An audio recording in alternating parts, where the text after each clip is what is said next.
quisiera hablar sobre el tema la vida abundante. La vida abundante. Y cuando nosotros hablamos de una vida abundante, tenemos al apóstol Juan que nos comienza a relatar quién es Jesús. Y queremos ir a través de casi todo el libro de Juan. En el libro de Juan es presentado a Jesucristo como que Él es Dios. No una comparanza, sino presentando su verdadera naturaleza de que Jesucristo es divino, que Él vino del cielo, que Él es parte de la Trinidad. Está el Padre, pero está el Hijo y está el Espíritu Santo. Pero Dios, que es un solo Dios, tomó forma de hombre en la persona de Cristo. Y aunque muchas veces alguien ha dicho que la Biblia no se ocupa en probar la existencia de Dios, porque lo que Dios desea es que el hombre crea en Él y que su fe sea activada para decir: no hay otro como Él. La tierra, todo lo creado, cuenta su grandeza. Es Dios, hermanos, el que tomó forma en esta tierra en la persona de Jesucristo y vivió y habitó. Juan dice en el capítulo 1 y versículo 1 que en el principio era el verbo y que en el principio el verbo era con Dios y en el principio el verbo era Dios. Esto es lo que Juan habla en el principio. El verbo es Jesucristo. Pero si nosotros miramos a través del libro de Juan y comenzamos a captar algunas de las cosas que Jesús es, y podemos ver la demostración de que Juan enseña que Él es Dios. Juan lo presenta en el capítulo 2, cuando en las bodas de Caná de Galilea, allí aparece Cristo y Él convierte el agua en vino. Lo vemos en el capítulo 3, cuando Nicodemo, uno de los principales, se acerca a Cristo para hablar con Él, llamándole maestro. Pero Él le dice: Nicodemo, te es necesario nacer de nuevo. Te es necesario nacer del agua, pero te es necesario nacer del Espíritu. Te es necesario tener vida abundante. Y pasamos al capítulo 4. Allí Jesús se encuentra con una mujer samaritana, donde ella le expresa: ¿por qué tú me pides a mí de beber? Sabiendo que los samaritanos y los judíos no tratamos, no nos llevamos. Pero Jesús le dice: oh, si tú conocieras el don de Dios, y si tú supieras quién es el que te pide de beber, tú le pedirías a Él, y Él te daría agua de vida que salta para vida eterna. Cuando pasamos del capítulo 4 y vamos al capítulo 5, usted puede ver allí en el capítulo 5 que había un hombre de más de 38 años que estaba enfermo, paralítico. Y cuando el ángel venía y movía el agua en el estanque, allí este hombre quería llegar, pero muchos le llevaban ventaja y llegaban primero que él. Pero la Biblia dice que el ángel, cuando bebía el agua, muchos eran sanados. Pero este paralítico permanecía en su lugar. Aunque trataba, no podía llegar. Él se lo explica a Jesús. Y Jesús lo sana, demostrando a Jesús que Él tiene poder y autoridad sobre la enfermedad para sanar los enfermos. Cuando usted se va al capítulo 6 de Juan, allí usted va a ver en el capítulo 6 que hay una multitud oyendo el mensaje de Cristo. Y en esta multitud Jesús los alimenta. Más de 5,000 personas con solamente 5 panes y 2 peces. Allí Dios provee, porque Jesús da gracia, demostrando que Él es el Dios que vino del cielo y tiene el poder para multiplicar y bendecir a multitudes en un momento. Cuando usted se mueve del capítulo 6 y usted va al capítulo 7, allí los hermanos de Cristo le dicen: ¿por qué tú no vas al gran día de la fiesta? Había una fiesta en Jerusalén y tú quieres mostrarte al mundo como que allí tú puedes alcanzar fama. Pero Jesús esperó Él esperó hasta el último momento y la Biblia dice que en el último y gran día de la fiesta, en Juan 7:37, Él se puso en pie y dijo, el que tenga sed, venga a mí y beba, y de su interior correrían ríos de agua de vida. Amén. Porque Él está completamente preparado para darle agua al sediento, para suplir la necesidad que hay en todo ser humano. Amén. No solamente podemos ver en el capítulo 7 a Jesús dando agua de vida a todos los sedientos, sino que en el capítulo 8 tenemos la gran escena de una mujer adúltera, una mujer que fue encontrada en el mismo acto de adulterio, una mujer que traen a Jesús para que Él la sentencie porque era culpable de su pecado. Pero allí, ante una gran multitud, Jesús pronuncia las palabras, el que esté libre de pecado, sea el primero en tirar la piedra. Y la Biblia dice que todos soltaron la piedra, dejando a la mujer sola. Y Él le dice, ¿dónde están los que te condenan? Y ella se atrevió ahora a mirar y decir, ninguno, Señor. Pero Jesús, como Él es el Dios del cielo, Él no solamente provee agua al sediento, Él perdona el pecado del pecador. Y le dijo, yo tampoco te condeno. Vete y no peques más. Amen. Es que Jesús es el que tiene poder para perdonar pecados.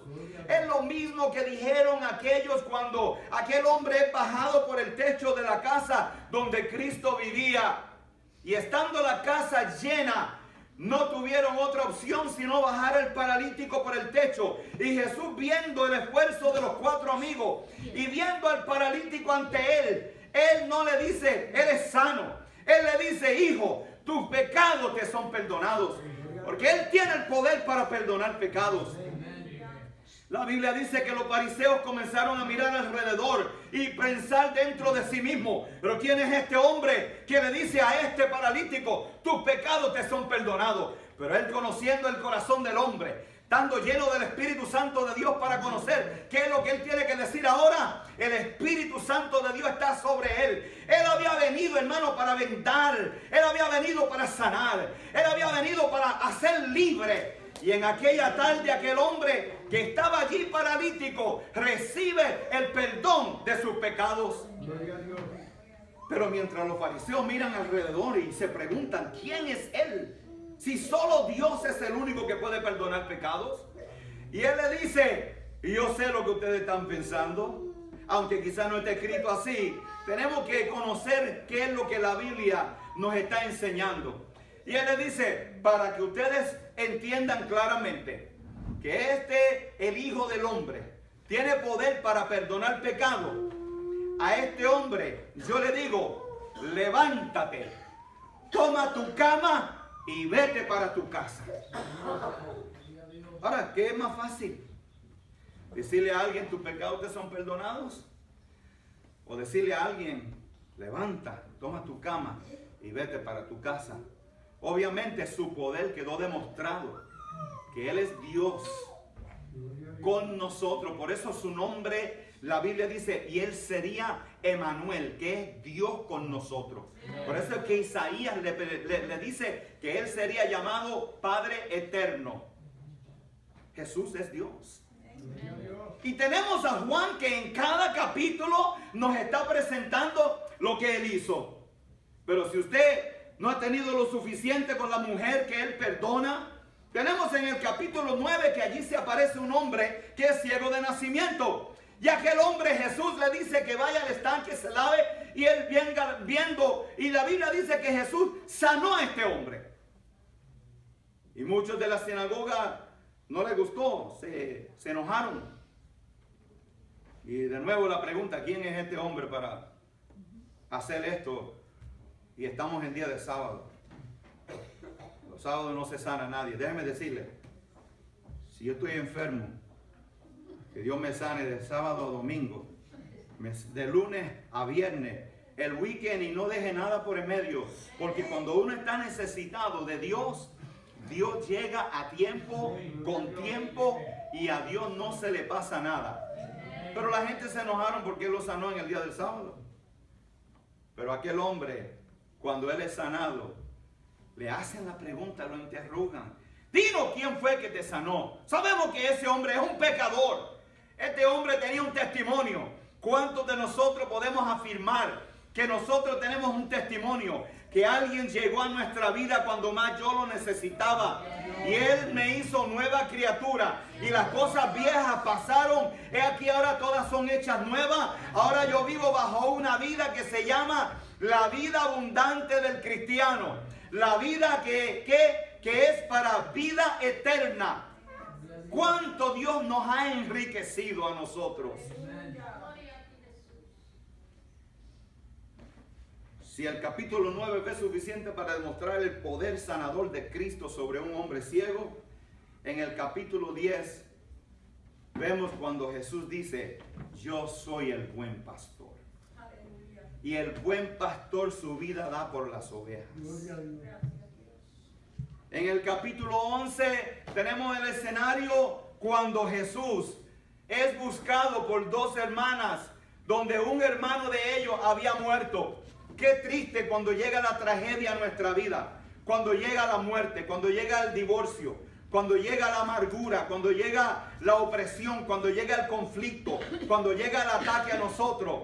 Estas dos hermanas estaban desesperadas y buscaban a Jesús para que Jesús llegara mientras su hermano estaba enfermo. Pero una vez que su hermano murió, fue cuando Jesús llegó. Y ellas dos le dijeron, Señor, si tú hubieses estado aquí, mi hermano no hubiese muerto. Pero Jesús le dijo, su hermano resucitará. Qué bueno es Jesucristo, que de lo muerto Él puede darle vida. Es lo que hemos estado viniendo hablando, que Dios nos puede dar y quiere dar avivamiento a su pueblo. Es decir, usted estuvo en un momento cuando Dios brilló en su corazón y su luz nos resplandeció y pudimos ver claramente, pero por alguna razón nos hemos alejado de su presencia. Pero Jesús no solamente puede restaurar, Él puede darle vida a lo que se murió.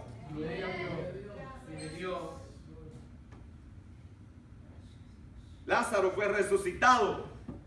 Jesús lo llamó por su nombre. Alguien dijo, lo llamó por el nombre porque si no, todos los muertos del cementerio hubiesen salido afuera. Pero le dijo, Lázaro, sal fuera. Y le dijo, desátenlo y denle algo de comer. ¿Sabes lo que están 4 días sin comer? El libro de Juan es un libro que nos presenta el poder de Jesucristo. En cada capítulo, en cada escena. Si usted ha tenido suficiente, podemos ver no solamente la resurrección de Lázaro, pero en el capítulo 12, Jesús, en su entrada triunfal a Jerusalén, es declarado como el rey, porque Él es rey. Él es rey. En el capítulo 13, Jesús declara, antes de que acontezca, que uno de los que estaba sentado con Él en la mesa lo iba a traicionar. Este sería Judas Iscariote, el cual lo traicionó. Y Jesús mismo dijo claramente en el capítulo que estamos hablando ahora, el capítulo 13, para que ellos sepan que yo soy. ¿Cuánto le gusta la expresión cuando Jesús dice yo soy? Alguien dijo, para el hambriento Él es el pan de vida.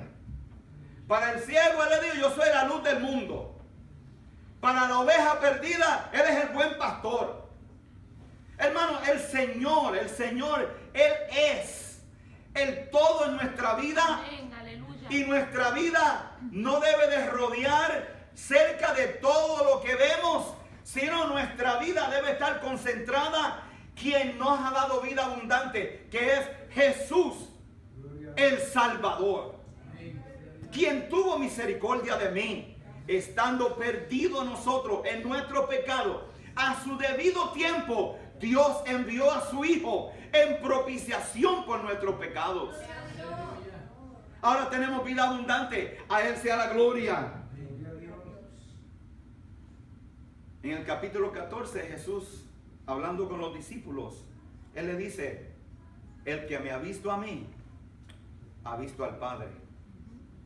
¿Cuántos están entendiendo que Él es la imagen del Dios invisible. Él es Dios en la tierra. Y nosotros estamos conscientes de que en ese capítulo 14 es cuando Cristo anuncia que en la casa de mi Padre muchas moradas hay. Y Él dijo, y yo me voy para preparar lugar para vosotros, para que donde yo estoy, vosotros también estén conmigo. Nuestra vida aproxima a un final algún día. Todos nosotros, está establecido que todos los hombres mueran una sola vez. Gracias a Dios por eso.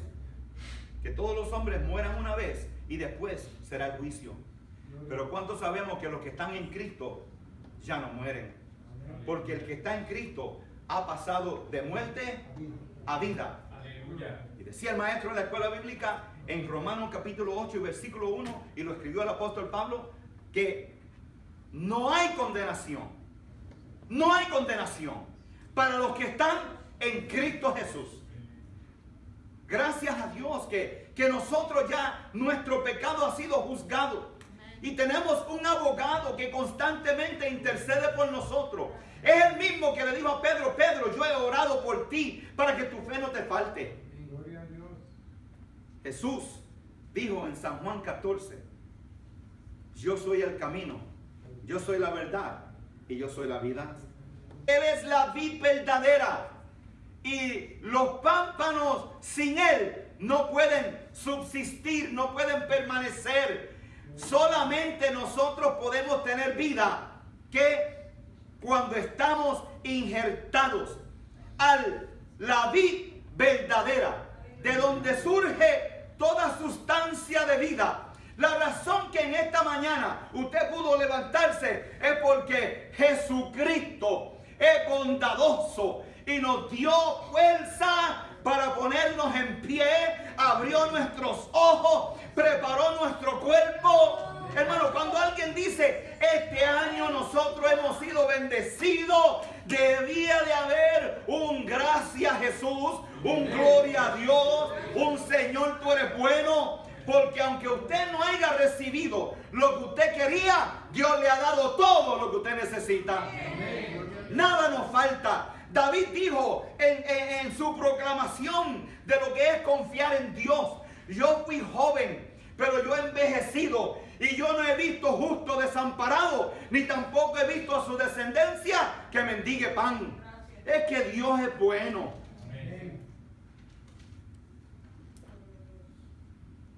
Debemos saber bien claro nosotros, la iglesia, los que profesamos ser cristianos, debemos conocer bien que Juan está buscando aclarar que Jesús es Dios. Y lo presenta como el verbo en el principio, como el verbo con Dios y como que el verbo mismo era Dios.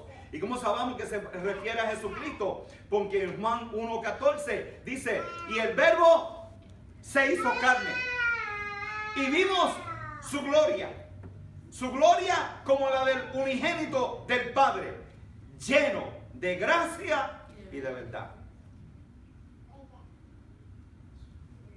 Hechos 4:12 nos dice a nosotros que en ningún otro hay salvación, pues hay un solo mediador entre Dios y los hombres, Jesucristo hombre.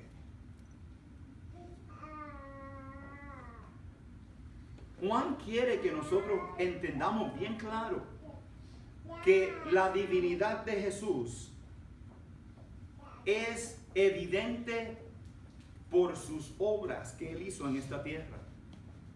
No solamente Él nació y lo celebramos, pero Él creció y Él se entregó a sí mismo en una cruz y aquellos brazos humildes se abrieron y por sus llagas nosotros fuimos curados y por su sangre hemos sido perdonados. Libro de Efesios capítulo 1 versículos 6 y 7 nos dice a nosotros, en quien nosotros tenemos redención por su sangre. Gracias a Dios por Jesucristo. Amen. Es lo que dijo el apóstol Pablo cuando él entendió en Romanos 7, que él dijo, ay Dios mío, ayúdame, yo quiero hacer el bien, pero yo encuentro que el bien que yo quiero hacer no lo hago, termino haciendo lo que yo no quiero hacer. Miserable de mí, hombre pecador. Pero Él no termina ahí. Él dice, pero doy gracias a Dios por Jesucristo que me redimió, que me salvó. Y Dios en Cristo tomó forma de hombre y de siervo. Eso es lo extraño de que Dios se hizo hombre. Y yo creo que la mejor forma que lo explicó fue el gran evangelista Billy Graham, cuando él dijo, la razón que Dios se hizo hombre era para que el hombre pudiera conocer a Dios. Gloria a Dios. Es expresamente lo que él entendió un día cuando él caminaba por el campo y se paró encima de un hormiguero. Y cuando él destruye aquel hormiguero, él entre sí mismo, él decía, si yo pudiera explicarle a las hormigas que no fue mi intención dañarle su hormiguero, pero él dice, la única forma que yo podría decirle a ellos lo que yo siento es yo haciéndome hormiga también. Gloria a Dios. ¿Y cuántos saben que Dios se hizo hormiga? Si usted piensa que usted es mayor que la hormiga, hermano, la Biblia nos presenta a nosotros como que nosotros somos el polvo de la tierra. Somos su creación y somos su especial tesoro. Y la Biblia dice que Dios puso este tesoro de la vida abundante en vasos de barro para que ¿alguien me ayuda a predicar? Para que la excelencia y el poder sea de Dios y no mía. En otras palabras, todo lo grande y bueno que usted pueda ver en mí, no salió de mí, lo puso Dios en mí. Todo lo grande y bueno que está en usted, no salió de usted tampoco. Jesús dijo, ¿por qué me llamas bueno? No hay ni siquiera uno, no hay quien haga el bien. Para eso apareció Jesucristo, para deshacer las obras del diablo y hacer en mí una nueva creación. Alguien que sepa adorar su nombre, alguien que le reconozca, alguien que le ponga en alto, alguien que le sirva. Muchas gracias por habernos visitado. Tengan un buen día y Dios le bendiga.